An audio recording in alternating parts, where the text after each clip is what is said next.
రాజమౌళి ఒక video viral అవుతుంది. ఆ వీడియోలో ఆయన ఏం చెప్తుందంటే, నాకు హనుమంతు పైన విశ్వాసమే లేదు, మా అమ్మ నాన్నకి ఉన్నది కానీ నాకు లేదని ఆయన ఈ విధంగా మాట్లాడుతుండ్రు. ఎందుకు రావయ్యి? విశ్వాసం నీకు లేదు కానీ అదే ధర్మం పట్ల, అదే దేవుళ్ళ పట్ల మూవీస్ తయారు చేయాలి, కోట్ల రూపాయలు సంపాదించుకోవాలి. అసలేంది నీ ప్లాన్ ఏంది? నీ ఆలోచన ఏంది?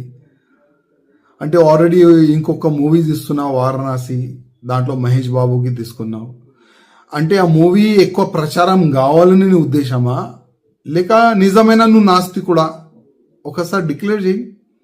అసలు నీ తప్పు కాదు, మా హిందువుల్లోనే ఒక తప్పు ఉన్నది. నీలాంటి ఫాల్టు డైరెక్టర్కి, ప్రొడ్యూసర్కి అసలు ఐడెంటిఫై మా హిందువులు చేస్తలేరు. నీకు ధర్మం పట్ల అభిమానం లేదు, మా దేవుళ్ళ పైన అభిమానం నీకు లేదు.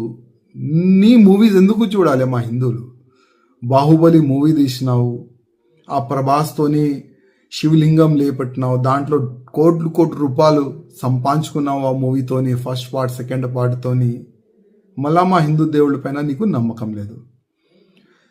మా హిందువులకి ఒక మాట చెప్పాలంటున్నా, ఇది ఈ రాజమౌళిది ఇది ఫస్ట్ కామెంట్ కాదు. గతంలో కూడా భగవాన్ శ్రీకృష్ణ దాసులు అంటే ఉంటాయి కదా, 16,000 దాసులు కాదు లవర్ అని ఈ విధంగా ఆయన గతంలో కూడా కామెంట్ చేసిండు. మళ్ళా నాకు రాముడి పైన విశ్వాసం లేదు, రాముడి స్టోరీ బోరింగ్ స్టోరీ అని కూడా ట్వీట్ కూడా గతంలో చేసిండు. ఇప్పుడు హనుమంతు పైన కామెంట్ చేసిండు.